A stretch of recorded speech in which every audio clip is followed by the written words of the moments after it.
شعبان المعظم کے ماہ مبارک میں میرے کریم آقا صلی اللہ علیہ وسلم کثرت کے ساتھ روزے رکھتے تھے۔ حضرت اسامہ بن زید رضی اللہ تعالیٰ عنہ حضور سے عرض کرتے کہ حضور آپ اس ماہ مبارک میں کثرت سے روزے رکھتے ہیں، وجہ پوچھی تو اللہ کے رسول صلی اللہ علیہ وسلم فرماتے اس ماہ مبارک میں بندوں کے اعمال اللہ کے حضور پیش کیے جاتے ہیں۔ تو حضور فرماتے میری آرزو ہے کہ جب میرے اعمال پیش کیے جائیں تو فرمایا میں حالت روزہ میں ہوں۔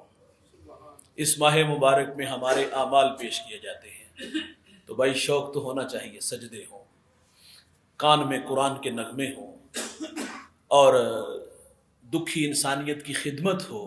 لیکن معذرت سے کہوں گا یہ آنے والی شعبان المعظم کی جو 15ویں رات ہے، شب بارات، جس میں اللہ کی رحمتیں بڑھ کے استقبال کرتی ہیں، تو اس رات میں ہمارا عمل کیا ہوتا ہے؟ خود بھی اور ساتھ بچوں کو بھی لے کر کے خود سرپرستی کرتے ہیں اور آگ کے شعلوں کے ساتھ، پٹاخوں کے ساتھ ساری رات ہم گزار دیتے ہیں۔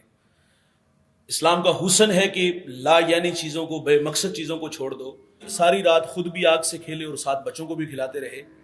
اور ہر سال آپ دیکھتے ہو کہ ہمارا نقصان کتنا ہوتا ہے، کسی کی آنکھ ضائع ہوگی، کسی کا ہاتھ جل گیا، کسی کا گھر جل گیا، کئی جانی نقصان بھی ہمارے ہوتے ہیں۔ اور وہ رات جو اتنی بابرکت رات ہے جس میں اللہ تعالیٰ قبیلہ بنو کلب کی بکریوں کے بالوں کے برابر اللہ گناہ گاروں کی بخشش فرمائے گا، تو ہم نے اس رات میں کیا کیا؟ حالانکہ وہ رات اتنی مبارک رات ہے کہ ہم اپنے بچوں کو ساتھ لاتے مسجد میں، تسبیح و تحلیل، ذکر و اذکار اور مالک کے حضور اپنے گناہوں کی ندامت، معذرت اور آئندہ اچھے اعمال کر کے آخرت سنوارنے کے عزم لاتے، لیکن ہم نے اس رات کو بھی اسی طرح فضول کاموں میں ہی گزار دیا، پھر اللہ تو ہم سے ناراض ہوگا نا۔ تو اس ماہ مبارک میں آنے والی جو 15ویں شعبان ہے، اس رات کو کثرت کے ساتھ جو ہے وہ اللہ کی عبادت کیجئے گا، ذکر و اذکار کیجئے گا، تسبیح و تحلیل کو معمول بنائیے گا۔